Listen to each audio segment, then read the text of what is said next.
നാടൻ തമാശകളുടെ തകർപ്പൻ വേദിയായ ഫൺസ് അപ്പോൺ എ ടൈം വേർഷൻ 2.0 ഒരു പുതുമയാർന്ന എപ്പിസോഡിലേക്ക് എല്ലാ പ്രിയ പ്രേക്ഷകർക്കും സ്വാഗതം. Let's welcome the captain of this ship, Shri Ramesh Pisharody. Ramesh ഏട്ടാ, സ്വാഗതം.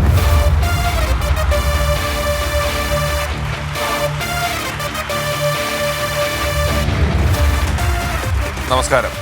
ഫൺസ് അപ്പോൺ എ ടൈം ഒരുപാട് എപ്പിസോഡുകൾ പൂർത്തിയാക്കി വിജയകരമായി മുന്നിലേക്ക് പോകുമ്പം പലരും നമ്മളെ കാണുമ്പം ചിലപ്പോൾ പരിപാടി കാണാറുണ്ടെന്ന് പറയാറുണ്ട്. അതിൽ നല്ലതും വിമർശനാത്മകവുമായിട്ടുള്ള അഭിപ്രായങ്ങൾ പറയാറുണ്ട്. അതെല്ലാം നമ്മൾ കേൾക്കാറുണ്ട്, പരമാവധി പരിഹരിക്കാറുണ്ട്. എങ്കിലും ചില സംഭവങ്ങൾ മാത്രം വലിയ തോതിൽ ഹൃദയത്തിൽ തട്ടുന്നതും സന്തോഷം തരുന്നതുമാണ്. ഈ ഇടയ്ക്ക് എൻ്റെ ഒരു സുഹൃത്ത് ഹോസ്പിറ്റലിൽ അഡ്മിറ്റ് ആയിരുന്നു. ഞാൻ അദ്ദേഹത്തെ കാണാൻ വേണ്ടി പോയി. അദ്ദേഹത്തെ കണ്ട് വർത്താനം പറഞ്ഞ് ഞാൻ പുറത്തേക്ക് ഇറങ്ങുമ്പം നമ്മുടെ പരിപാടിയുടെ തീം മ്യൂസിക് ചെറുതായിട്ട് ഹോസ്പിറ്റലിൽ കേൾക്കുന്നുണ്ട്. അപ്പോൾ വരാന്തയിൽ ഇരിക്കുന്ന കസേരയിൽ ഒരു പുള്ളി കണ്ടു എന്നെ നോക്കി, എന്നെയും കണ്ടു. ഉടനെ അദ്ദേഹം പറഞ്ഞു, ഞാനിപ്പം കണ്ടേ ഉള്ളല്ലോ നിങ്ങളെ എന്ന് പറഞ്ഞു. അപ്പൊ ഞാൻ ആ വർത്താനം പറഞ്ഞു. അപ്പൊ അദ്ദേഹം പറഞ്ഞു, ഏകദേശം ഒരു 20 ദിവസത്തോളം അദ്ദേഹത്തിന്റെ ഒരു ആവശ്യവുമായി ബന്ധപ്പെട്ട ആശുപത്രിയിലാണ്. ഈ ആശുപത്രി കിടക്കയിൽ വെച്ചുകൊണ്ട് യൂട്യൂബിൽ ഇങ്ങനെ നമ്മുടെ എപ്പിസോഡുകൾ കണ്ടോണ്ടിരിക്കലാണ് അദ്ദേഹത്തിന്റെ ഏറ്റവും വലിയ വിനോദം. വേറൊരു രക്ഷയുമില്ല.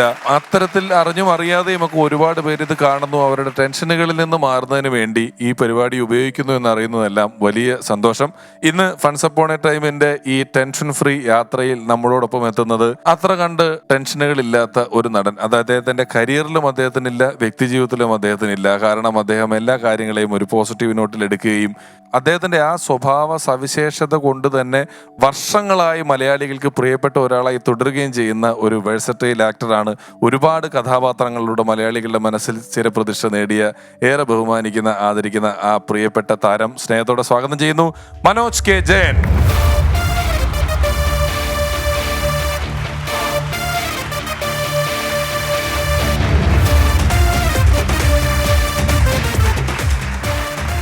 മനോജ് നമസ്കാരം. നമസ്തേ. യെസ് മനോജ, ഞങ്ങളെ ഇപ്പൊ ഈ പരിപാടിയിൽ മനോജൻ എത്തി. അതുപോലെ തന്നെ ഞങ്ങളുടെ രണ്ടാമത്തെ സിനിമ സംവിധാനം ചെയ്യുന്ന സമയത്ത് അതിലൊരു ഡ്രമ്മറുടെ വേഷം വന്നു ഞങ്ങളുടെ പടത്തിൽ, ഗാനയന്ത്രമല്ലേ. അപ്പൊ ഈ ഡ്രംസിന്റെ ഒക്കെ ഒരു പ്രത്യേകത, അത് ഉപയോഗിക്കാൻ അറിയാത്തവൻ തൊട്ടാൽ അറിയാം, കണ്ടു നിൽക്കുന്നവനും ഇനി പണി അറിയത്തില്ല. അങ്ങനെ ഒരു പ്രശ്നമുണ്ട്. ചില സാധനങ്ങൾ അങ്ങനെ, തോക്കൊക്കെ നമുക്ക് ആർക്ക് വേണേലും വേണേൽ പിടിച്ച് ചൂണ്ടാം, ഉപയോഗിക്കാൻ അറിയില്ലെങ്കിലും വിശ്വസിക്കും. പക്ഷെ വാദ്യോപകരണങ്ങൾ ഒരാൾ ഉപയോഗിക്കുന്നത് അഭിനേതാക്കൾ കയ്യിൽ പിടിച്ചാലും ഉപയോഗിക്കുന്ന കണ്ടാലറിയാം അത് ശീലമില്ലാത്ത ആളാണെന്നുള്ളത്. അപ്പം ഞങ്ങൾക്ക് ഒരുപാട് ആലോചിക്കാതെ തന്നെ ഒരു ഡ്രമ്മറായിട്ട് കാസ്റ്റ് ചെയ്യണമെങ്കിൽ ഏറ്റവും എളുപ്പമെന്ന് തോന്നുന്നതും അത് ഏറ്റവും കൃത്യമായി ചെയ്യുമെന്നും തോന്നി ഞങ്ങൾ ഓടിച്ചെന്നത് മനോയേട്ടന്റെ അടുത്തേക്കാണ്. അത് വളരെ ഗംഭീരമായിട്ട് മനോയേട്ടൻ ചെയ്യുകയും ചെയ്തു. അല്ല, അത് എങ്ങനെയെന്ന് എനിക്ക് ഇപ്പോഴും മനസ്സിലാകുന്നില്ല. കാരണം ഡ്രമ്മർ എന്ന് പറഞ്ഞാൽ ഞാൻ ഈ സാധനം നീ ആദ്യം പറഞ്ഞ കൈ കൊണ്ട് പോലും ഞാൻ തൊട്ട് നോക്കിയിട്ടില്ല. ആകെ കുട്ടിക്കാലം പോലെ തിരുനക്കര അമ്പലത്തിലും നേറ്റുവാൻ അമ്പലത്തിലൊക്കെ ഗാനമേള, ബ്ലൂ ഡയമണ്ട്സിന്റെയും കോട്ടയത്തെ മറ്റേ ഗാനമേള, അതിനൊക്കെ ഡ്രംസ് വായിക്കുന്ന ആൾക്കാർ നമ്മൾ ഭയങ്കര ഫാനാണ്. ആ കാലത്ത് ഡ്രംസ് വായിക്കുന്നവർ എപ്പോഴും. അതെ.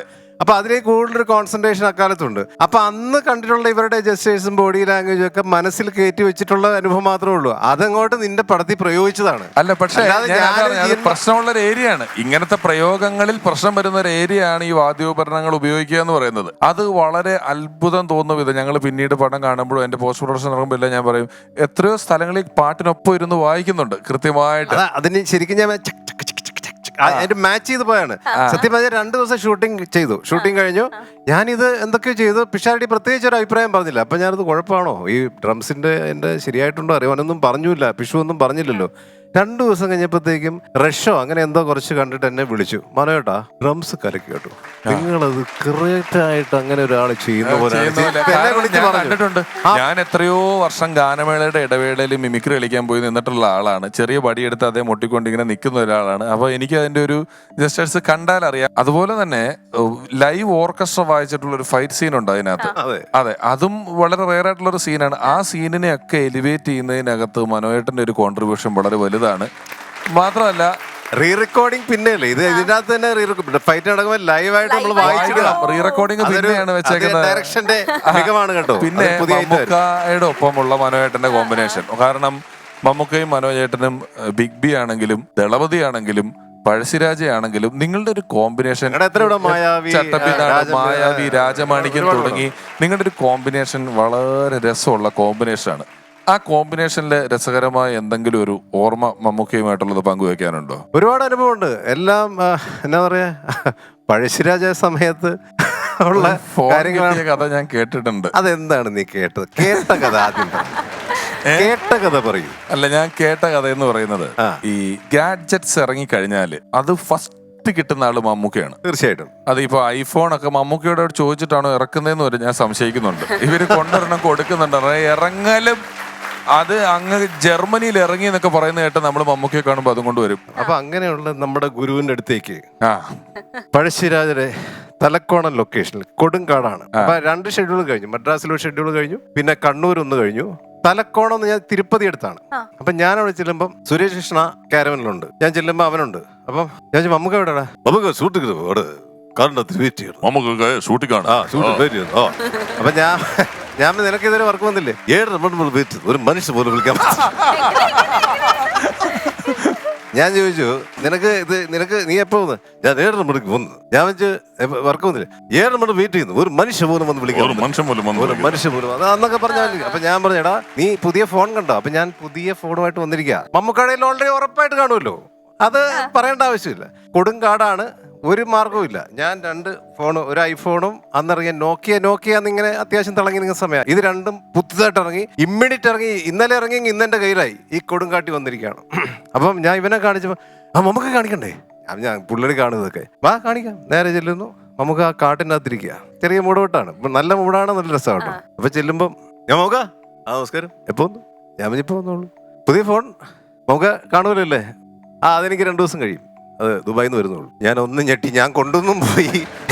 ഇതെല്ലാം ആദ്യം ഇറക്കുന്നതിൽ ഭയങ്കര താല്പര്യമുള്ള മമ്മൂക്ക കാട്ടിലായോണ്ട് കിട്ടിയനെ. ഏതോ കാട്ടിലായോണ്ട് പുള്ളിക്ക് ഫോൺ കിട്ടിയില്ല. അദ്ദേഹത്തിന്റെ അടുത്തേക്ക് ആ ഫോൺ കൊണ്ടുവന്നിട്ട് മനോജേട്ടൻ എടുത്തങ്ങ് ഞാൻ കാണിച്ചപ്പോ എന്നെ ഒന്ന് ഇതായി. കാരണം അതത്ര ഇഷ്ടപ്പെട്ട് കാണില്ല. കാരണം എനിക്കറിയാം, കാരണം പുള്ളി ഇതെല്ലാം ആദ്യം ഇറക്കുന്നതാണ്. അപ്പൊ ഞാനിത് കാണിച്ചു. അതിന്റെ പുറകെ N95 ഈ നോക്കിയുടെയും കാണിച്ചു. അതൊന്ന് ഹാപ്പനിങ്ങാ. ഇത് രണ്ടും കൈവച്ചു. ഇതൊക്കെ എവിടുന്ന് കിട്ടി? ഞാൻ പറഞ്ഞ എന്റെ ഫ്രണ്ട് ഇന്നലെ കൊണ്ട് അല്ലെ, എനിക്ക് 2 ദിവസം കഴിയുമ്പോൾ കിട്ടും. ഇതിപ്പം തലക്കോണത്ത് കാട്ടായം അങ്ങോട്ടാരും കൊണ്ടുവരാനില്ല, എൻ്റെ ഉണ്ട്, സാധനമുണ്ട് എന്നൊക്കെ പറഞ്ഞ് അഡ്ജസ്റ്റ് ചെയ്തു. എനിക്കറിയാൻ കിട്ടിയിട്ടില്ലെന്ന്. എന്നെ ആ സമയം മുതൽ അന്ന് വൈകുന്നേരം വരെ ഇതുകൊണ്ടാണോ എന്ന് എനിക്കറിയില്ല. എന്റെ പിഷു അല്ലെ, ഈ ഫോണൊക്കെ കൊള്ളാം. നിങ്ങൾ എന്താണ് നിങ്ങളുടെ ഉദ്ദേശം? നിങ്ങളൊരു നടനല്ലേ? നിങ്ങളുടെ ബോഡി ആദ്യം കറക്റ്റ് ചെയ്യണം. നിങ്ങളുടെ കൈക്ക് വണ്ണമില്ല, നിങ്ങളുടെ കാലിന് വണ്ണമില്ല. എന്നെ കുറിച്ച് മുഴുവൻ നിങ്ങളുടെ പ്രപ്പോഷൻ ശരിയല്ല. നിങ്ങൾ എക്സസൈസ് ചെയ്യുന്ന ഒരു നടൻ എന്ന് പറഞ്ഞാൽ അവന്റെ ഉപകരണം അവന്റെ ശരീരമായിരിക്കണം. ഞാനൊക്കെ കേട്ടത് മനോജോട് പറഞ്ഞു, മനോജേട്ടന്റെ അരക്ക് കീബോർഡുള്ള നീളവും അരക്ക് മുകളിലോട്ടുള്ള നീളവും പ്രപ്പോഷൻ അല്ല എന്ന് പറഞ്ഞെന്നാണ് ഞാൻ കേട്ടത്. നിങ്ങൾ പറ, എന്തെങ്കിലും വലിയ കുഴപ്പമുണ്ടോ? ഈ പറയുന്ന കുഴപ്പമൊന്നുമില്ല. അന്ന് ഈ പറഞ്ഞ ചെറിയ കലിപ്പ് കൊണ്ട് പറഞ്ഞ ഒരു ഐഫോൺ ചതിച്ച അങ്ങനെ എന്നെ വൈകുന്നേരം വരെ എന്നെ കുറ്റപ്പെടുത്തില്ല. എനിക്കിത് മനസ്സിലാവുന്നില്ല. എനിക്ക് ഏകദേശം മനസ്സിലായി തുടങ്ങി. അവസാനം ഒരു ഷോട്ടിന് വിളിച്ചു. അപ്പൊ മമ്മൂക്കാണ് ഞങ്ങളെല്ലാം ഒരുമിച്ച് മേക്കപ്പ് ചെയ്ത് അവിടെ പോയി നിൽക്കുന്നു. ശരത് കുമാർ, മമ്മൂക്ക, ഞാൻ, സുരേഷ് കൃഷ്ണ ഇങ്ങനെ നിൽക്കുമ്പോൾ ഹരിഹരൻ സാർ വരുന്നു. എന്തൊക്കെയോ കാഷ്വലായിട്ട് പറഞ്ഞു, വെറുതെ പറഞ്ഞു. അല്ല, ഞാൻ പറഞ്ഞു ഇവിടെ മനോജിനോടും നിങ്ങളോടൊക്കെ ഞാൻ പറഞ്ഞു, ഈ ബോഡി ഫിറ്റ് ആയിരിക്കണം. ഈ കഥാപാത്രങ്ങളെല്ലാം അങ്ങനെയാണ്. പഴശ്ശിരാജയാണ് ആ കാലത്തെ ക്യാരക്ടേഴ്സ് ആണ്. ഇതിപ്പോ കണ്ടില്ലേ മനോജൊക്കെ എന്ന് പറഞ്ഞപ്പോഴേ ഞാനിങ്ങനെ ബോഡിയായിട്ട് നിൽക്കുകയല്ലേ. എന്നെ കുറിച്ച് എന്തോ ബോഡിയെ കുറിച്ച് പറയാനെന്ന് മനസ്സിലായി. അപ്പൊ ഞാനിങ്ങനെ അപ്പം നമുക്ക് അടുത്തപ്പോണ്ട്. അപ്പൊ നീ ഒന്ന് പിടിച്ചേ, നീ മൈക്കൊന്ന് പിടിച്ചേ.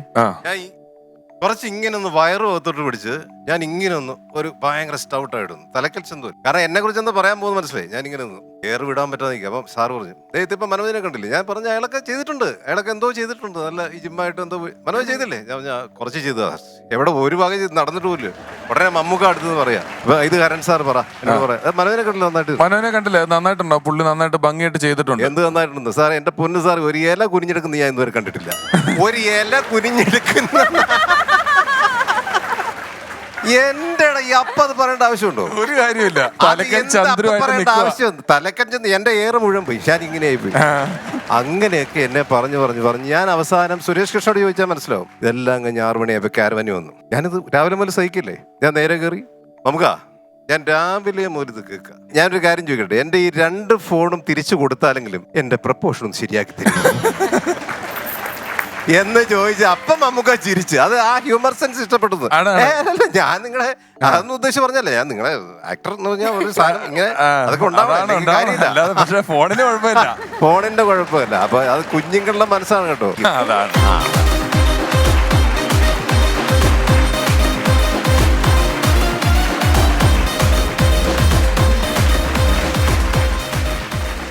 കോമഡിയുമായിട്ട് ഒരു കൊച്ചു മിടിക്ക് നമ്മുടെ ഫ്ലോറിൽ എത്തിയിരിക്കുകയാണ്. Let's welcome Avrin Maria.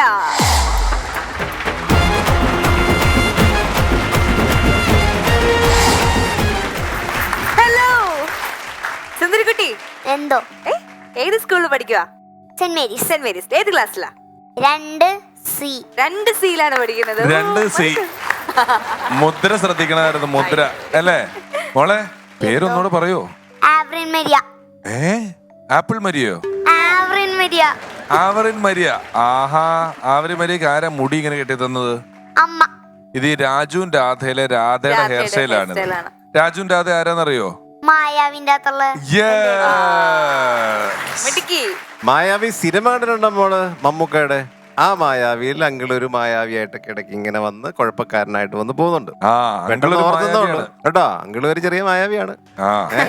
എന്തേലും ആഗ്രഹങ്ങൾ ഉണ്ടെങ്കിൽ പറഞ്ഞാൽ ഇപ്പൊ തന്നെ ഇങ്ങനെ വായു എടുത്തു വരും അങ്കിള്. എന്താ മോക്ക് വേണ്ടത്? എനിക്ക് അയാനിങ്ങോട്ട് കൊണ്ടുവരണം. എന്താ? അയാനിങ്ങോട്ട് കൊണ്ടുവരണം. ആരായൻ? അയ്യാനോ? അമ്മയുടെ അനിയത്തിയുടെ കൊച്ച്. അമ്മയുടെ അനിയത്തിയുടെ മോനെ അയാനെ ഇങ്ങോട്ട് കൊണ്ടുവരണോ?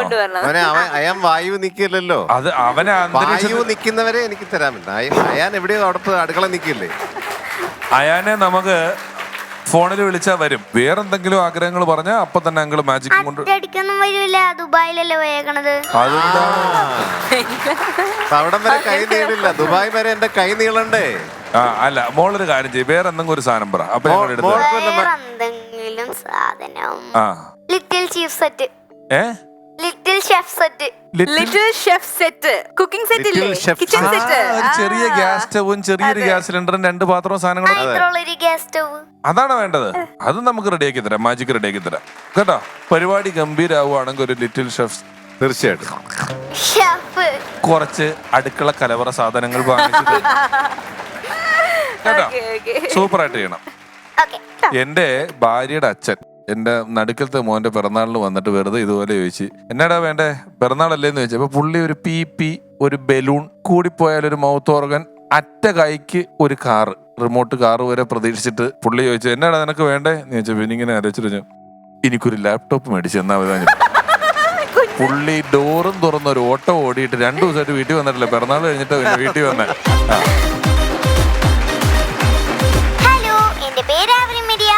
ഞാൻ വരുന്നത് കൊച്ചി കണ്ണമായെന്നാണ്. എന്റെ സംസാരം കേട്ട തന്നെ അറിയാലോ ഞാൻ ഒരു കൊച്ചിക്കാരത്തിയാണെന്ന്. ഈ നിങ്ങന്നൊക്കെ പറയണതേ ഈ ഞങ്ങയാണ്, നിങ്ങയല്ല. ഞാൻ പഠിക്കുന്നത് ഫോർട്ട് കൊച്ചി സെന്റ് മേരീസിലാണ്. നിങ്ങക്ക് പഠനമൊക്കെ അറിയാലോ. ഓൺലൈൻ ക്ലാസ് പരമസുഖം. ഓൺലൈൻ ക്ലാസ് ആയതുകൊണ്ട് 2 വർഷം അങ്ങനെ സുഖമായി വീട്ടിലിരുന്നു. ഇപ്പൊ 2ാം ക്ലാസ് അവസാനിക്കാറായി. പരീക്ഷ എടുത്തപ്പോഴാണ് ക്ലാസ്സിൽ ചൊല്ലുന്നത്. ക്ലാസ്സിൽ ഫസ്റ്റ് ഞാനാണ് കേട്ടോ ആട്ടി മേടിക്കുന്നത്. ആദ്യത്തെ ദിവസം തന്നെ ടീച്ചർ ഞങ്ങളോടൊക്കെ ചോദിച്ചു, ഈ ക്ലാസ്സിൽ എല്ലാ മണ്ടൂസുകളും എണ്ണീക്കാൻ ആരെങ്കിലും എണ്ണീക്കോ? അപ്പൊ ഞാൻ മാത്രം എണ്ണീറ്റ്. അപ്പൊ മിസ് ചോദിച്ചു, കുട്ടിക്ക് നല്ല മാർക്കുണ്ടല്ലോ, കുട്ടി എന്താണ് മണ്ടൂസാണോ എന്ന് ചോദിച്ചു. അപ്പൊ ഞാൻ പറഞ്ഞു, അല്ല ടീച്ചർ മാത്രം ഒറ്റയ്ക്ക് എഴുന്നേറ്റിക്കണ്ടല്ലോ എന്ന് കരുതി ഞാനും എഴുന്നേറ്റ് നിന്നതാണെന്ന് പറഞ്ഞു. അങ്ങനെ ടീച്ചറിന് കൂട്ടിക്കാൻ വേണ്ടി എന്നെ അന്ന് മുഴുവൻ എഴുന്നേൽപ്പിച്ച് നിർത്തി. പിന്നെ പരീക്ഷ തുടങ്ങി കഴിഞ്ഞിട്ട് TV വെക്കാൻ സമ്മതിക്കണേ ഇല്ല. TV അക്രമങ്ങൾക്ക് കാരണമാവുന്നെന്ന് പറയണത് ശരിയാണ്. കാരണം ഞാൻ പരീക്ഷ സമയത്തൊന്ന് TV വെച്ചാൽ അപ്പ തുടങ്ങും തല്ലും വഴക്കും അക്രമവും. പപ്പയുടെ അമ്മയുടെയും കല്യാണ വീഡിയോ കണ്ടിട്ട് ഞാൻ ഭയങ്കര കരച്ചിലായിരുന്നു. കാരണം എന്താന്ന് പറയാൻ പറ്റുമോ? അതിൻ്റെ അത് ഞാനില്ല. അപ്പൊ അമ്മ പറഞ്ഞു ഞാൻ നമ്മുടെ വയറ്റിലായിരുന്നു. എന്നാ പിന്നെ ഞാൻ വന്നിട്ട് പോരായിരുന്നോ കല്യാണം? ബന്ധുക്കളെല്ലാരും വിളിച്ചു. പക്ഷേ സ്വന്തം മാള് വിളിക്കാത്ത ക്രൂരന്മാരല്ലേ അവര്.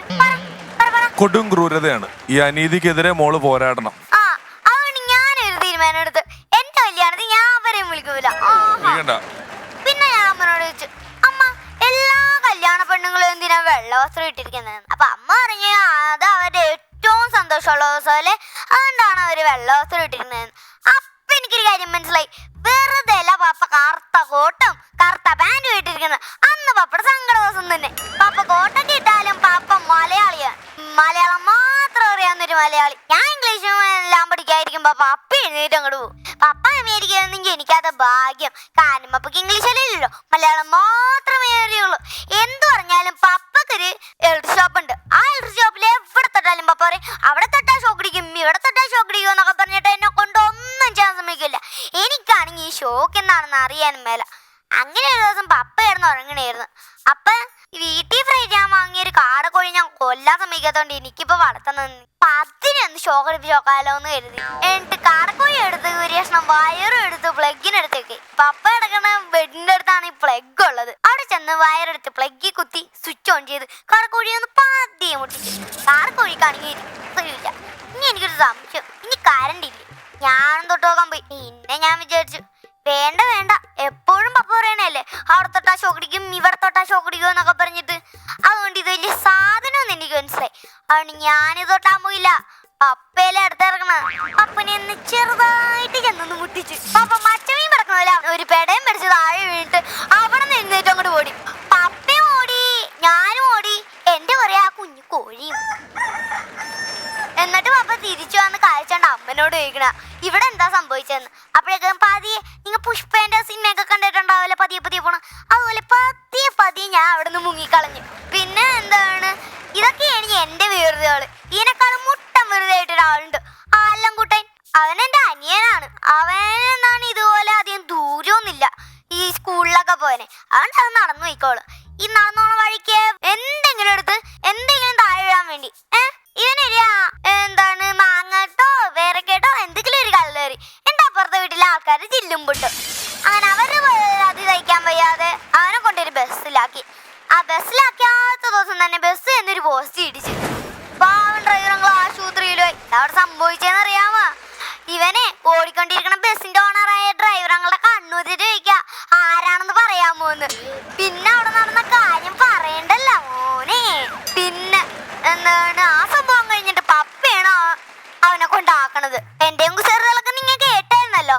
അതുകൊണ്ട് ഇതൊക്കെ പപ്പ സഹിച്ചിട്ടുണ്ടെങ്കിലും പപ്പയാണ് എന്നെ ഇവിടെ കൊണ്ടുവന്നത്. അതുകൊണ്ട് പപ്പനെ പറ്റി ഞാൻ ഒരു പാട്ട് പാടട്ടെ. ഞാൻ ഉണ്ടാക്കിയ കവിത ഉണ്ടോ? പപ്പ പപ്പ എന്റെ സ്വന്തം പപ്പ കൺസപ്പോണി ടൈമിൽ കൊണ്ടുപോകും പപ്പ. പപ്പ പപ്പ എന്റെ നല്ല പപ്പ തിരിച്ചു പോകും നേരം ഐസ്ക്രീം വാങ്ങും പപ്പ. വാങ്ങി തന്നില്ലെങ്കിൽ പപ്പ പൊട്ട പപ്പ.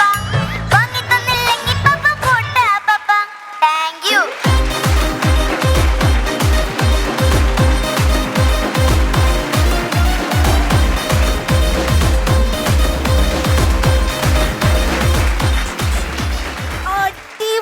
അടിപൊളിയായിരുന്നു. എന്റെ കൈ വരെ തണുത്തുപോയി. തണുത്തിരിക്കുന്നു, കൈയൊക്കെ തണുത്തിരിക്കുന്നു. മോള് ചെറുതായിട്ട് പേടിച്ചത് എന്തിനാ? അതെനിക്ക് ആദ്യം അറിയണം. ആരെയായിരുന്നു പേടി? ഡയാന ചേച്ചീനെയാണോ എന്നെയാണോ ഈ അങ്കിളിനാണോ? ആരെയാണ് പേടിച്ചത്? ഇപ്പൊ ഈ ചോദ്യം ചോദിച്ചാ പിഷാദി അങ്കിളെ തന്നെ. ഈ അങ്കിളിനാണ് പേടി തോന്നിയത്? നീ ഇത്ര ഭീകരനാണോ? എന്നെ ഇത്ര പേടിക്കേണ്ട ആവശ്യം എനിക്കറിയില്ല എന്തിനാ മോളെ എന്നെ പേടിച്ചത്. ഞാൻ ആകെ രണ്ട് എനിക്ക് കുട്ടികളെ തിന്നിട്ടുള്ളൂ. ഞാൻ 2 കുട്ടികളെ തിന്നിട്ടുള്ളൂ, വേറെ ഒരു കുട്ടിയെ ഞാൻ തിന്നിട്ടില്ല. ഞാൻ ചെറിയ കുട്ടിയായിരുന്നപ്പോ 2 കുട്ടികളെ വറുത്ത് തിന്നു, വേറെ ആരും ഞാൻ തിന്നിട്ടില്ല. പിന്നെ എന്തിനാ എന്നെ പേടിക്കുന്നത്? അല്ല, എന്തിനാണ് മോള് പേടിച്ചത്? എന്തിനാണ് പേടിച്ചത്? അത് പറ, കാരണം പറ. ഞാൻ ഒരു പേടി. അല്ല, പിഷാരടി അങ്കിളിനെ എന്തിനു പേടിച്ചു? അതാണ് എന്റെ ചോദ്യം. പിഷാരടി അങ്കിളെ മാത്രല്ല ഓഡിയൻസ് ഈ സ്റ്റേജാണ് എനിക്ക് മുട്ടം പേടി. പക്ഷെ മോള് നല്ല കോൺഫിഡന്റ് ആയിട്ട് നല്ല സ്മാർട്ട് ആയിട്ട് ഇതോടെ വന്നിരിക്കുന്നത് ഞാൻ കഴിഞ്ഞ പ്രാവശ്യം വന്നപ്പോ 1-2 പ്രാവശ്യമൊക്കെ എനിക്ക് തോന്നി ചിലവരെക്കാട്ടിലും മോള് നല്ല രസമായിട്ട് സ്മാർട്ടായിട്ട് ഉള്ളത് കോൺഫിഡന്റ് ആയിട്ട് മോള് പറഞ്ഞു. നല്ല സ്മാർട്ടായിട്ട് അല്ലേ? അതെ, മോള് വളർന്നാല് ഈ ഡയാന ചേച്ചിക്ക് ഒരു ഭീഷണിയായിരിക്കും. ആവോ? ഭീഷണി ആവോ? അടിപൊളി. അങ്ങനെ വേണം കേട്ടോ. വിനയം കൊണ്ട് പോലും ഇല്ലാന്ന് പറയരുത്. ഡയാന മിടിക്കി എന്ന് പറഞ്ഞ് താടിക്ക് പിടിക്കുന്നുണ്ടെങ്കിലും ദേവാസുരത്തിൽ ചെലങ്കി എറിയുമ്പോ രേവതിയുടെ മുഖം ഓർമ്മയുണ്ടോ? ആ മുഖം ഉള്ളിന്റെ ഉള്ളിൽ 1000 മുള്ളുകൾ കുത്തി ഇറങ്ങുന്ന വേദനയുണ്ട് ഡയാനയ്ക്ക്. എന്നാലും ഡയാന മിടിക്കിട്ടോ. നല്ലൊരു കൈയടി കൊടുക്കാം. നെക്സ്റ്റ് ടൈം കാണാം. ഓക്കെ, നമ്മുടെ ഇന്നത്തെ എപ്പിസോഡിൽ വീണ്ടും ഒരു ജൂനിയർ സ്റ്റാൻഡപ്പ് കൊമേഡിയൻ ആണ് എത്തിയിരിക്കുന്നത്. Let's welcome Adi Krishna.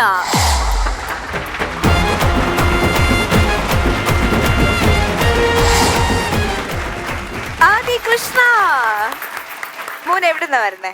ചേർത്തല. ചേർത്തല. ഏത് ക്ലാസ്സിലാണ് പഠിക്കുന്നേ? 3C. 3Cയിലാണ്. Very good. ഏത് സ്കൂളിലാ? Little Flower UP school Mathilakam. Mathilakam little ഫ്ലവറില്. ക്ലാസ്സിൽ ഏറ്റവും ശക്തിയുള്ള കുട്ടിയാരാ? ക്ലാസ്സിൽ ഏറ്റവും കൂടുതൽ ശക്തി ആർക്കാ?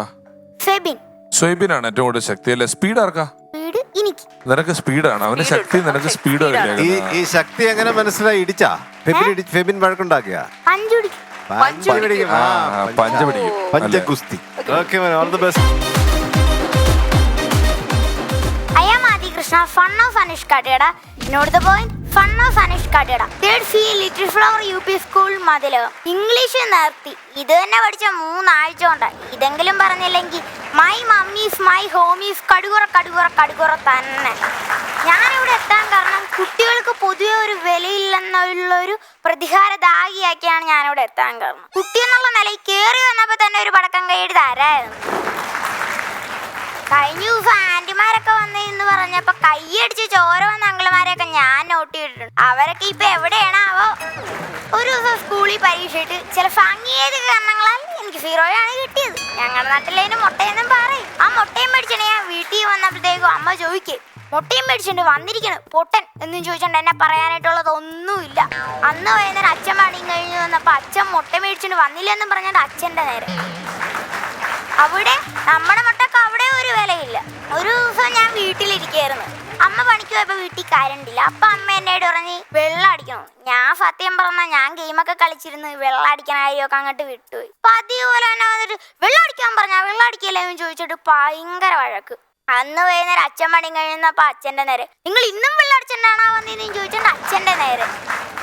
ഇനി സ്കൂളിലെങ്ങാനും പോവുകയാണെങ്കിലാ ടീച്ചർ എക്സാം ഇട്ടു. ടീച്ചർ പറഞ്ഞ എയ്റോപ്ലെയിൻ്റെ സ്പെല്ലിംഗ് എഴുതിക്കൊണ്ടില്ല. ഞാനാരാ മോൻ ഞാനതൊക്കെ ആദ്യമേ എഴുതിക്കൊണ്ട് ചെന്നപ്പോഴത്തേക്കും ടീച്ചർ പറഞ്ഞു അറിയാവുന്ന ആദ്യമേ ചെയ്യണ ഒരു നല്ല കുട്ടികളെന്ന് പറഞ്ഞ് എന്നെ തോളത്തൊക്കെ തട്ടി അപ്രിഷ്യേറ്റ് ചെയ്ത് വിട്ടിട്ട് ടീച്ചർ പേപ്പർ എന്നിട്ട് പറഞ്ഞ് അച്ഛൻ്റെ ഒപ്പിട്ടേണ്ടിയല്ലേ. ഞാൻ നേരെ അച്ഛൻ്റെ ഒപ്പിട്ടേണ്ടി ചെന്നപ്പോഴത്തേക്കും ടീച്ചർ പറയേ കള്ളത്തരം കാണിക്കടാന്ന് ചോദിച്ചോണ്ട് എന്റെ ചെവിയെ പിടിച്ച് പിച്ചി. ടീച്ചർ എന്നല്ലേ പറഞ്ഞ് അറിയാവുന്ന ആദ്യമേ ചെയ്യണ ഒരു നല്ല കുട്ടികളാണ്. എനിക്ക് അച്ഛൻ്റെ ഒപ്പം അറിയാല അതല്ലേ ഞാൻ ചെയ്തത്. കുട്ടികളെ മാത്രമല്ല പറ്റിക്കണം അപ്പൂപ്പന്മാരെയും പറ്റിക്കും. ഞങ്ങളടുത്തുള്ള ഇക്ക ഒരു ദിവസം 100 ബിരിയാണി വിൽക്കണ കടയായിരുന്നു. എന്റെ അച്ഛനോട് ഒരു ബോർഡ് എഴുതാൻ പറഞ്ഞു കാക്കാന്റെ ബിരിയാണി വിൽക്കപ്പെടുന്നു. എന്റെ അച്ഛനെ എഴുതി വന്നപ്പോ നാടൻ കാക്ക ബിരിയാണി വിൽക്കപ്പെടുന്നായി. കാക്ക ബിരിയാണിയൊക്കെ ആര് കഴിക്കാനാ? അതോടെ ആ കട പൂട്ടി. ഇതുപോലുള്ള മണ്ടത്തരങ്ങളൊക്കെ എന്റെ അച്ഛൻ ഇടയ്ക്കിടെ ചെയ്യാറുള്ളതാണ്. ടീച്ചർ എന്നോട് പറഞ്ഞ് ഡെഫ്റ്റർ മേടിച്ചോണ്ട് വന്നു. ഞാൻ നേരെ വീട്ടിൽ പോയിട്ട് ഡെഫ്റ്റർ വേണമെന്ന് പറഞ്ഞിട്ട് ബഹളം വെച്ചു. പിറ്റേ ദിവസം രാവിലെ 10 ലക്ഷം രൂപ ലോൺ എടുത്ത് ഡെഫ്റ്റർ കാറും വാങ്ങിയിട്ട് അച്ഛൻ വന്നു. ടീച്ചർ ഉദ്ദേശിച്ച ബോർഡേ തീർക്കാൻ ഡെഫ്റ്റർ അച്ഛൻ മേടിച്ചോണ്ട് വന്ന ഡെഫ്റ്റർ കാർ. അതുകൊണ്ട് എനിക്കിപ്പോ ഇവിടെ ഡെഫ്റ്റർ കാറെ വരാൻ പറ്റി. എൻ്റെ അച്ഛനൊരു കൂട്ടുകാരനുണ്ട് പേര് അരുൺ. ആങ്ങളെ നാട്ടുകാരെല്ലാരും വിളിക്കണ പേര് കേക്ക് അരുൺ. ആങ്ങള് 10ാം ക്ലാസ്സിൽ വെച്ച് കേക്ക് മേടിച്ച് വന്നപ്പോ നാട്ടുകാരെല്ലാവരും കൂട്ടിയിട്ട പേരാണ് കേക്ക് അരുൺ. ആങ്ങള് വലിയൊരു സിനിമാ ഭ്രാന്തനാണ്. ആങ്ങള് ഏത് സിനിമ കണ്ടാലും ഒരാഴ്ച അതിൻ്റെ അകത്തുള്ള കഥാപാത്രം. ആങ്ങള് അങ്ങനെ കമ്മട്ടിപ്പാടം കാണാൻ പോയി. എന്നിട്ട് പകൽ ജംഗ്ഷനിലും പോയിരുന്നിട്ട് പറഞ്ഞ് ഞങ്ങളൊക്കെ തെരുവുകുട്ടികളാടാ ഞങ്ങൾക്കൊന്നും മുടമകളില്ലെന്ന്. പിറ്റേ ദിവസം രാവിലെ ആങ്ങളെ പട്ടിപിടുത്തക്കാർ പിടിച്ചോണ്ട് പോയി. പിന്നെ കുറച്ചാൾക്ക് ശേഷം ആങ്ങള് മിന്നൻ മുകളിൽ കാണാൻ പോയി. അങ്കിളിനെ അതിൻ്റെ അകത്ത് ഇഷ്ടപ്പെട്ട വില്ലനെയാ. അങ്കിള് നേരെ വന്ന് വാതിൽ ഉറങ്ങി അങ്കിളിന്റെ അച്ഛൻ കരണ്ടടിച്ച് ഇതാ ദിങ്ങനെ നിൽക്കണം. അങ്കിള് നേരെ പറയും നാട്ടുകാരെ ഓടി പറഞ്ഞേ എൻ്റെ അച്ഛനെ കറണ്ട് അടിച്ച്. നാട്ടുകാരെ ഓടി പറഞ്ഞേ എൻ്റെ അച്ഛനെ കറണ്ട് അടിച്ച്. നല്ല വയസ്സ്. ഇന്ന് ആ അപ്പൂപ്പൻ്റെ അടിയന്തായിരുന്നു. ഈ അങ്കിളിന്റെ മകൻ എൻ്റെ കൂട്ടുകാരനാണ്. അപ്പൻ്റെ ചേട്ടൻ ആ അപ്പൂപ്പൻ മരിക്കണ അന്ന് ഒരു കത്ത് എഴുതിയിട്ട് അപ്പൂപ്പൻ്റെ തലേണിയുടെ അരി വെച്ച്. മൂന്നാർ ഊട്ടി കൊടൈക്കനാൽ വഴി കാശി രാമേശ്വരത്ത് വന്ന എൻ്റെ അസ്ഥി കൂടെ ഒഴുക്കണോന്ന് ഒരാഴ്ചയായിട്ട് അവർ ട്രിപ്പില്ല. നമ്മക്കൊക്കെ എന്നാണാവോ പറ്റണത്. ഇതിനെല്ലാത്തിനൊക്കെ കൂടിയുള്ളൊരു പ്രതികാരാണെങ്കിലേ ഈ വീഡിയോ. ഞാൻ ആദ്യമേ പറഞ്ഞല്ലോ ഫൺ ഓഫ് അനിഷ്ക ടേട. ഇതൊക്കെ എന്തായാലും എന്നോട് അമ്മ ചോദിക്കും എന്നെ അമ്മയുടെ പേര് പറയാം. ഇതൊക്കെ ഞാൻ പറയും അച്ഛനാ പറഞ്ഞ അച്ഛൻ്റെ പേര് മാത്രം പറഞ്ഞാൽ മതി അമ്മയുടെ പേര് പറയേണ്ടത്. അപ്പൊ അവിടെ ഒരാഴ്ചത്തേക്കുള്ള കടുകുറ കടുകുറ കടുകുറ തന്നെ. സ്വന്തമായി സൈക്കോയാണെന്ന് കാണിക്കാനായിട്ട് ചില്ലില്ലാത്ത കണ്ണട വരെ ഞാൻ വെച്ചിട്ടുണ്ട്. പിള്ളേരായിട്ട് കളിച്ചു.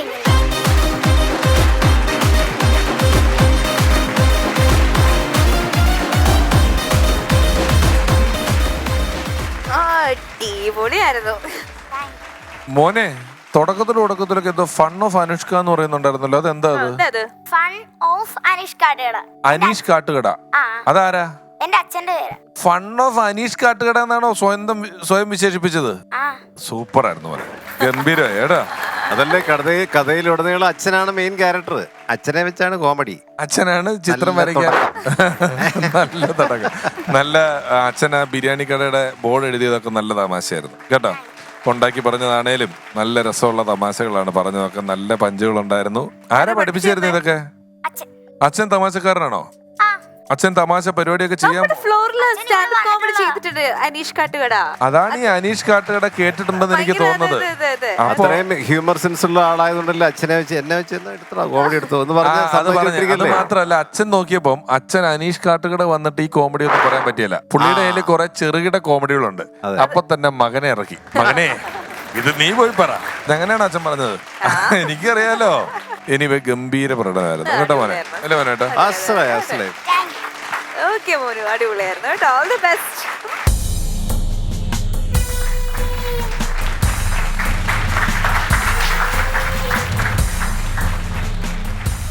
വിഷു ഇതാരാണ് ഈ ഇസഡ് കാറ്റഗറി പ്രൊട്ടക്ഷൻ ഒക്കെ ആയിട്ട് വന്നിരിക്കുന്നത്? മനസ്സിലായല്ലോ. മോനേട്ടാ, ഇത് കേശവ മാമൻ നമ്മുടെ കൂടെ ഉള്ളത്. അമ്മാവ് ഇതെന്താ വല്ല പ്രച്ഛന്ന വേഷോ ടാബ്ലോയോ അങ്ങനെ വല്ലതും ആണോ?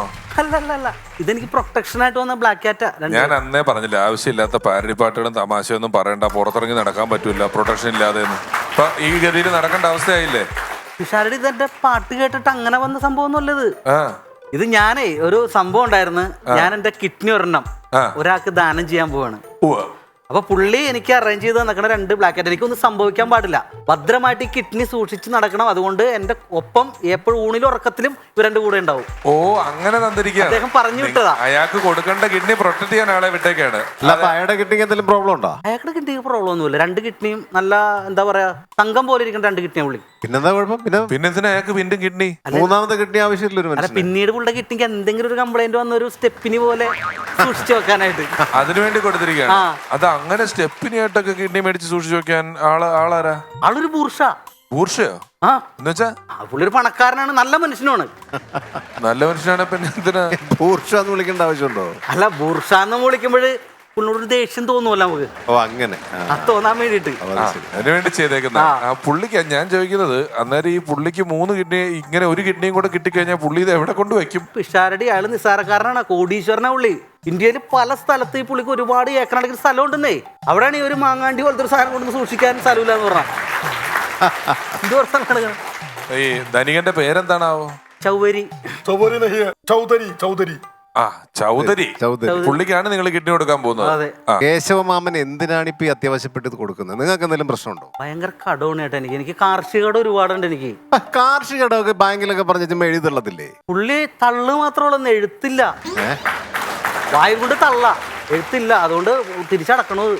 ഞാൻ നോക്കിയിട്ട് എനിക്കൊരു മാർഗ്ഗമില്ല. അപ്പൊ ഞാൻ നോക്കിയപ്പോ പറഞ്ഞോട് കൊടുത്തേക്കാന്ന് കരുതി. പിന്നെ ഒരുപാട് സാധനം ഇവിടെ ഈ 2 കിഡ്നി കൊണ്ട് എനിക്ക് പ്രയോജനമില്ല. എന്തെങ്കിലും അകത്തോട്ട് തിന്നാനും കുടിക്കാനും കിട്ടിയെങ്കിൽ ഈ കിഡ്നിക്ക് 2 വർക്ക് ഉണ്ടാവുള്ളൂ. ഇവിടുന്ന് കിട്ടണില്ല. ഇയാളിപ്പോ ഈ പറയുന്ന ധനികൻ അങ്ങനെ മാറ്റി വെക്കണമെങ്കിൽ പുള്ളിക്ക് എന്തെങ്കിലും ഒരു ചെറിയ അസുഖമെങ്കിലും ഉണ്ടോ എന്നുള്ളതാണ് ഞാൻ ചോദിക്കുന്നത്.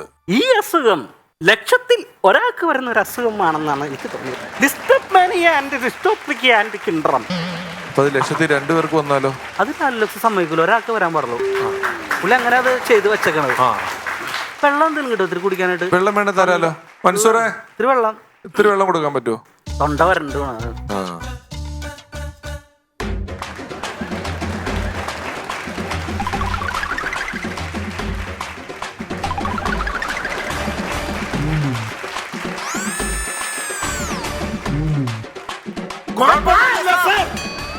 ഇനി സാറിന് ജ്യൂസ് കഴിക്കാം.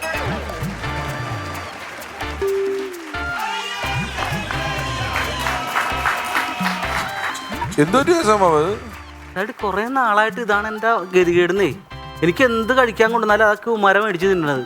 എന്താ സാറേ പുള്ളിയുടെ ഭക്ഷണം എടുത്ത് നിങ്ങൾ തിന്നുന്നത് എന്തിനാ?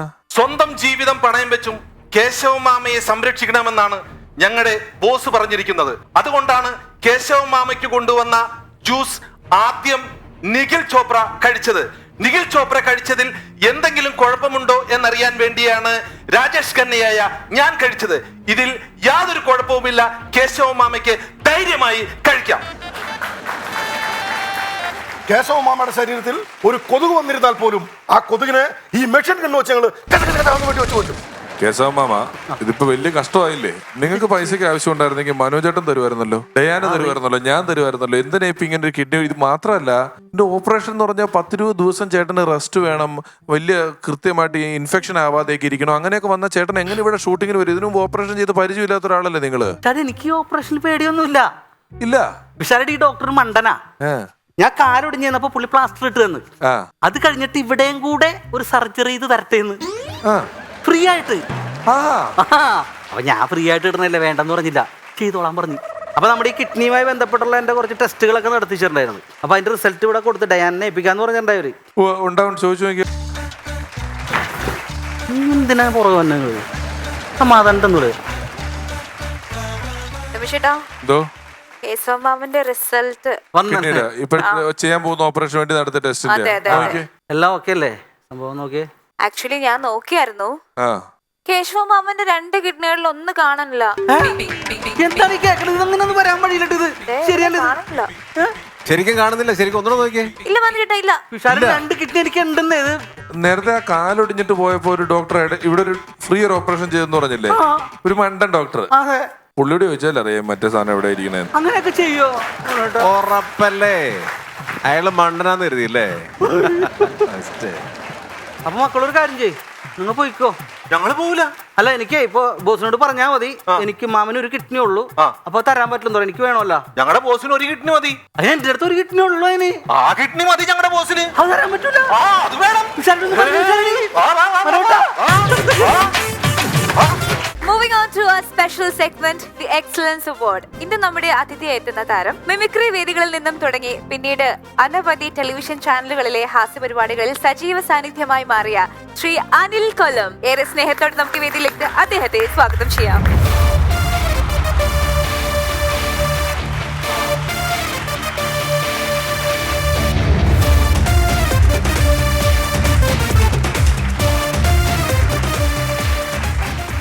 സ്വാഗതം.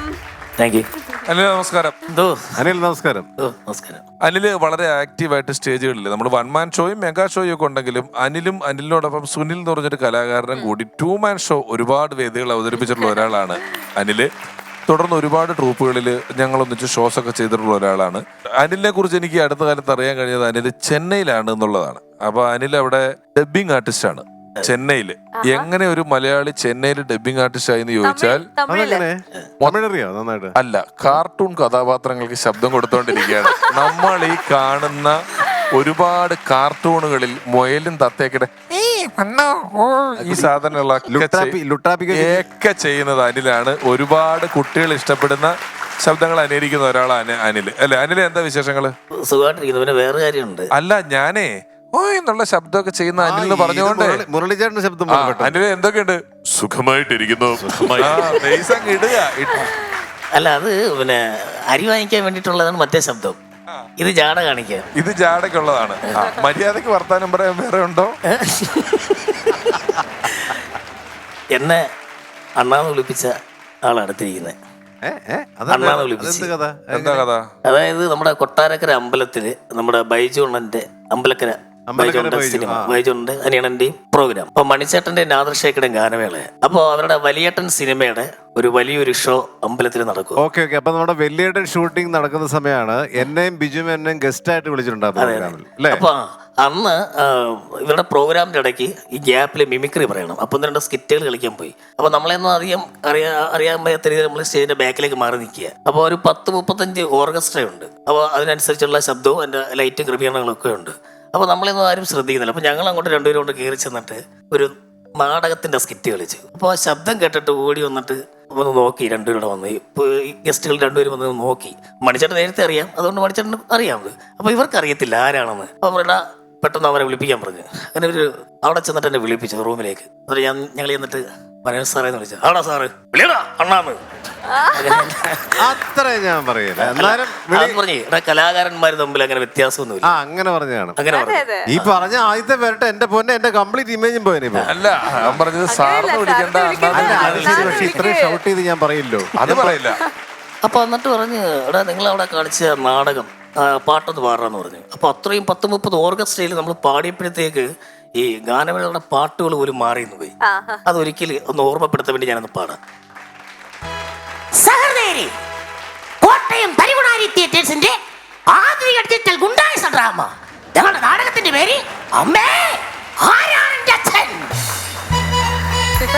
നാടക സംവിധാനം സുന്ദരൻ കല്ലായി, മണ്ണായി, ചെളിയായി, പണ്ടാരമടങ്ങി.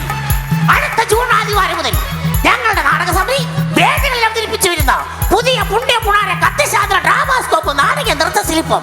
ശില്പത്തിന്റെ പേര് കടത്തിണ്ണയും കണ്ണീരും. പിന്നെ മറ്റൊരു നാടകം തൊലിക്കട്ടി. നിനക്ക് നാടകമില്ലേ?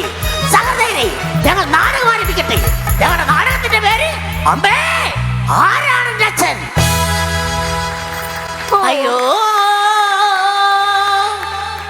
കാലവാരിത്തറേലടിക്കല്ലേ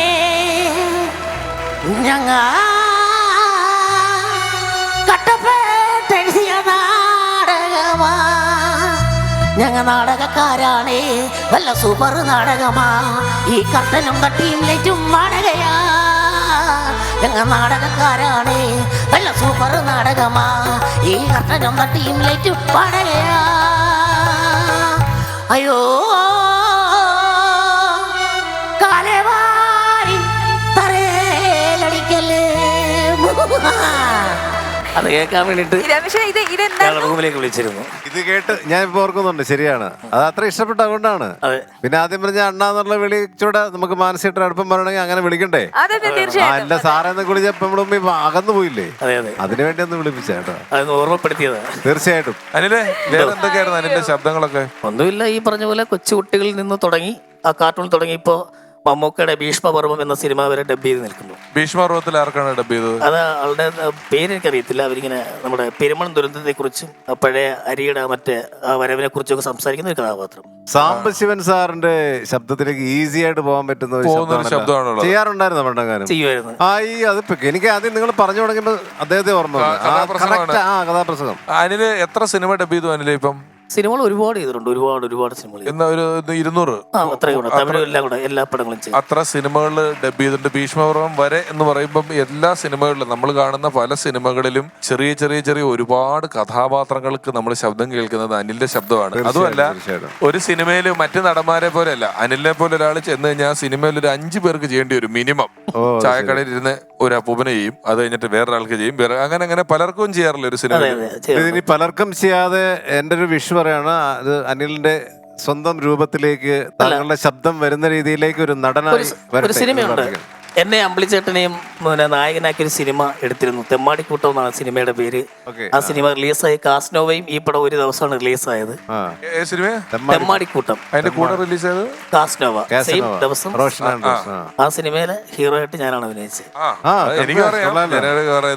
ഒരു കാർട്ടൂൺ ശബ്ദങ്ങൾ എന്തെങ്കിലും ഇവിടെ ഞങ്ങൾക്ക് വേണ്ടി ചെയ്തു തരാം, എങ്ങനെയാ ചെയ്യുന്നതെന്നുള്ളത് അറിയാം. അത് നമ്മുടെ കുട്ടികളുടെ കാർട്ടൂൺ പരമ്പരയിൽ ഇഷ്ടപ്പെട്ട ഒരു സംഗതി മർസുപ്പിലാനി. അപ്പൊ അതിനകത്തൊരു തൊപ്പിയിട്ട് നടക്കുന്ന ഒരാളുണ്ട്, ഈ കാടൊക്കെ നശിപ്പിക്കാൻ നടക്കുന്നത്. അപ്പൊ അവന്റെ ശബ്ദം എങ്ങനെയാണ്? എടാ നമ്മൾ ഇങ്ങനെയൊക്കെ നടന്നാൽ മതിയോ? എടാ നമുക്ക് ഈ കാടൊക്കെ മുഴുവൻ കത്തിച്ച് കളയണ്ടേ? എടാ അല്ലെങ്കിൽ നമുക്ക് ഈ കാട് മൊത്തം ലേലം വിളിച്ച് കിടക്കണ്ടേടാ? എടാ എന്നെ കൊണ്ട് ഇതൊക്കെ അല്ലേ പറ്റൂ. വേറെ ആർക്ക് ഏറെ ഏത് ശബ്ദമാണ് കാർട്ടൂണിലുള്ളത്? വേറെ പിന്നെ എന്താ പറയുക, മറ്റേ കുൻഫു പാണ്ട എന്നൊക്കെ പറയുന്ന മറ്റേ അതിന്റെ കാർട്ടൂണിലൊക്കെ പല അവിടെ വേറെ ഭാഷയല്ലേ സംസാരിക്കുന്നത്. നമുക്ക് തമിഴിൽ നിന്നാണ് അത് കിട്ടുന്നത്. നീ എങ്ക പോറേ, അപ്പൊ നമ്മള് നീ എവിടെ പോന്നേ. ഈ തെലുങ്ക് പടങ്ങൾ മലയാളത്തിലേക്ക് ചെയ്യുമ്പോ അതില് ഡബ് ചെയ്തിട്ടുണ്ടോ? തെലുങ്ക് മലയാളത്തിലേക്ക് മാറുമ്പോ ഇഷ്ടംപോലെ കോമഡി കിട്ടും. ഇഷ്ടംപോലെ കോമഡി കിട്ടും. ബാഹുബലിന് അതിന്റെ ശബ്ദങ്ങൾ ഒരുപാടുണ്ട്, അതൊന്നും പറയാൻ പറ്റത്തില്ല. റൗഡിന്റെ ബഹളമാ, ആൾക്കൂട്ടം മുഴുവൻ അനിൽ നിന്നങ്ങ് ചെയ്യുക. അതെ.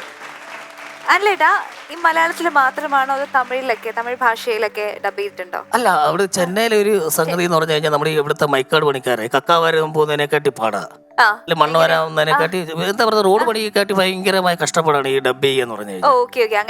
അതായത് ഇവിടുത്തെ പോലെയല്ല, അവിടെ കൂലിപ്പണിക്കാരെ പോലെയാണ്.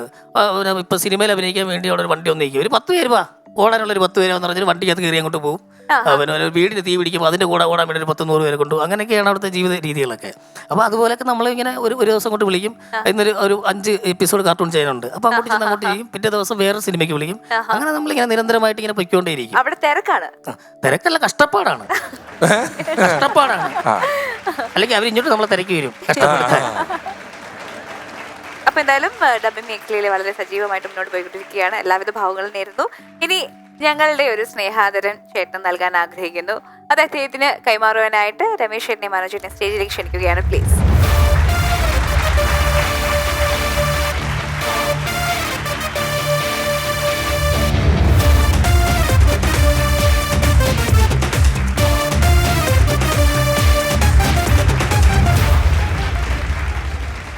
കൊല്ലം അനിൽ, അദ്ദേഹത്തിന്റെ മുഖത്തേക്കാൾ കൂടുതൽ നമ്മൾ ശബ്ദമാണ് കേട്ടിട്ടുള്ളത്, ആസ്വദിച്ചിട്ടുള്ളത്. വേദികളിൽ ഒരുപാട് വേദികളിൽ, അതായത് എല്ലാ ഉത്സവ പറമ്പുകളിലും ഒരുപാട് പ്രോഗ്രാമുകൾ ചെയ്ത് മലയാളികളെ ഒരുപാട് ചിരിപ്പിച്ചിട്ടുള്ള പ്രതിഭയാണ് അനിൽ കൊല്ലം. അദ്ദേഹം തിരക്കുകൾക്കിടയിൽ ഇവിടെ വന്നതിൽ നന്ദി അറിയിച്ചുകൊണ്ട് ഫൺസ് അപ്പോൺ എ ടൈമിന്റെ ഭാഗ ഒരു ചെറിയ ആദരവ്.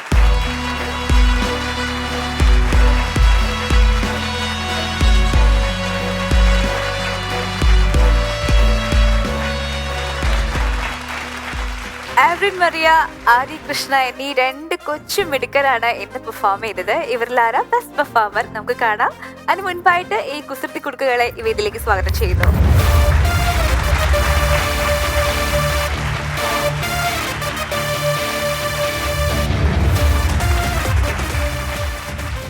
ആവറിനും ആദിയും 2 കുഞ്ഞു പ്രതിഭകളാണ് ഇന്നിവിടെ പ്രകടനം കാഴ്ചവെച്ചത്. മികച്ച പ്രകടനമാണ് രണ്ടുപേരും കാഴ്ചവെച്ചത്. കലയുടെ ലോകത്ത് ബഹുദൂരം യാത്ര ചെയ്യാൻ പറ്റിയ പ്രതിഭകളാണ് രണ്ടുപേരും. പലപ്പോഴും പറഞ്ഞല്ലോ, കുട്ടികളാവുമ്പോൾ ഞാനത് വീണ്ടും പറയും. ഇവിടെ ഒരു ഒന്നാമനെയും രണ്ടാമനെയും നമ്മൾ തിരഞ്ഞെടുക്കാറില്ല. 2 ഒന്നാമന്മാരെ തിരഞ്ഞെടുക്കുന്നു. ആ 2 ഒന്നാമന്മാരിൽ ആരാണ് കുറച്ച് മികച്ചു നിൽക്കുന്നത് അവർക്കാണ് നമ്മൾ ബെസ്റ്റ് പെർഫോമറായി പ്രഖ്യാപിക്കുന്നത്. ഇന്നത്തെ എപ്പിസോഡിലെ ബെസ്റ്റ് പെർഫോമർ ആദിയാണ്.